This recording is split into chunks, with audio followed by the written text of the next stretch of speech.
Sheldon Brooms okay? Come with me today as we go shopping for materials for a project coming up in a few days. Relatively small project. Um, the materials we'll be getting today, we need to get some ground cover, as basically weed fabric. We want to get a little bit of soil, nutritious soil. We want to get some topiaries and some decorative stone. So that's what we're going to get today. So right now we're at, I'm not sure if you could see the sign. Let's see. Cuva One Stop Garden Shop.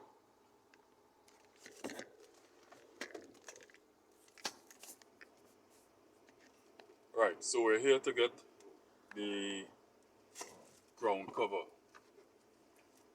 also called weed fabric. Now, when we're shopping for materials, here's what you want to do. You always want to purchase more than what is necessary. Why you want to purchase more than what is necessary? Because one of the worst things you can go through as a landscaper is to be on a job, finishing up the job, and realize you're running short. So don't ever, when giving an estimate, don't give an estimate to run exact. It hardly ever works out. You need to purchase more than what is necessary. For example, the ground cover we're going to get, we measure the square footage, length, multiply by breadth. That will give you your square footage.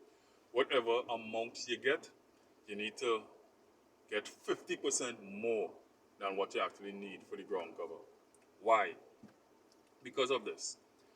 When laying the ground cover, you need to have a little extra to come up on the edges of where you're laying it. When you're laying it, remember, we need to cut the fabric to shape the lay of the land. And when we're laying it back down, you don't want to place piece of fabric here and piece of fabric here to join up exact. Because for one, weeds will eventually grow between these splits. Two, when you lay the stone on top, it will grab it and shift the fabric apart. So what we want to do when we lay in the fabric, we want to lay fabric like this, one here and one on top, overlapping. And that overlapping and the raising it along the edges, it takes up more, way more fabric than you would ever think. So you want to get in the habit of always measuring and purchasing 50% more than what you actually measure. Well, we're going to purchase soil. We don't need much soil, just a little bit of nutritious soil to put directly along the plants. We'll show you the project on Sunday. What else? Then we're going to purchase the decorative stone. Same thing with decorative stone. We want to purchase more than what is necessary. You never want to run short. We'll have the stone looking thin, and the fabric showing below. That looks horrible. Always purchase more. So let me give you an example. When I did my calculations, I realized we needed about 3.16 bags of decorative stone to cover the area. So should I go by the place that sells landscaping stone and tell them I want 3.16 bags? That's horrible. So you might be tempted, okay, why don't just buy 3 bags? We're running a little too close to exact.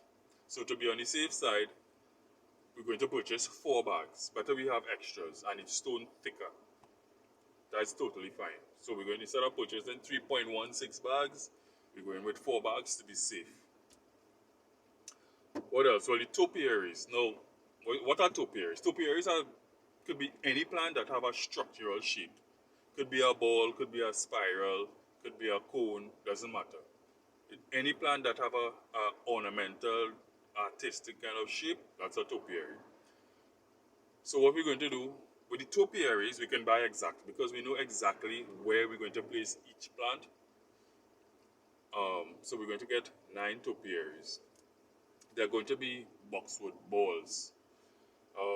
I was able to visit the plant shop yesterday to find them, source them, make sure they have it the correct size and whatnot. Couldn't make the purchase, or decided not to make the purchase on the spot because I still had to go by the client and receive a down payment first. Assure the money is there, assure the job is booked, and now I'm going back to actually make the purchase. So it's 9 boxwood balls. Yeah. What else? I think that's it. That's the plan for the day. Probably like 2 bags of tops of soil, the ground cover, the stone, decorative stone, and the plants. That's the plan for today. So come along, I'll show you, give you some behind the scenes peeks of what it is like. Take care, brooms along. Alright, so we got the ground cover. This is what I usually like to get. I like this because, well, for one, it'll last practically forever. Good. And what it does, it allows water, unlike plastic, it allows water to go down to the plants, but will restrict plants from growing from below it and coming up. Now keep in mind, we put in decorative stone on top of it, which is also a type of soil. So we will still get weeds on top of it, and with the hedge we're going to manage, will still need maintenance. So weed fabric, I feel as though we need to keep repeating this, that weed fabric, ground cover, whatever, it wouldn't totally stop weeds, but it reduces the amount of weeds you will get. And I got, well, 2 bags of topsoil. Yeah, I like this soil. Yeah. Anyway, stay tuned for the others. Here is where I usually purchase my decorative stone.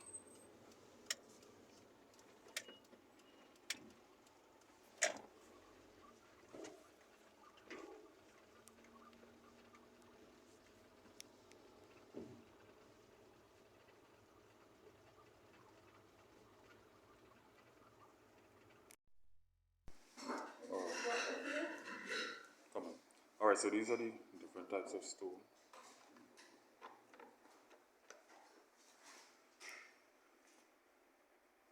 Our client actually prefers this one.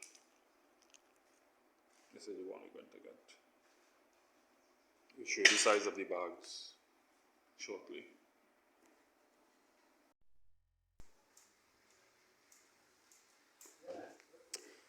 Right, so got my globes, the boxwood globes. This is what they look like. Lovely. Now our client actually wants these to get a bit larger.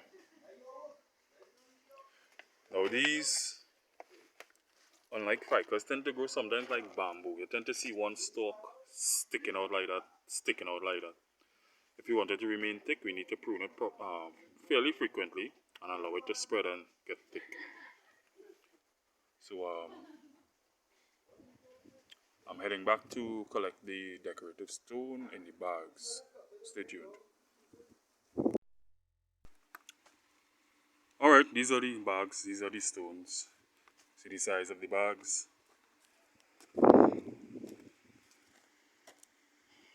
These are what the stones look like. Boom.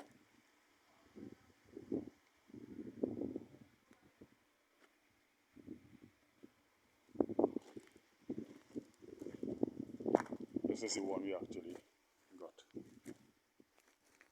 Alright, take care.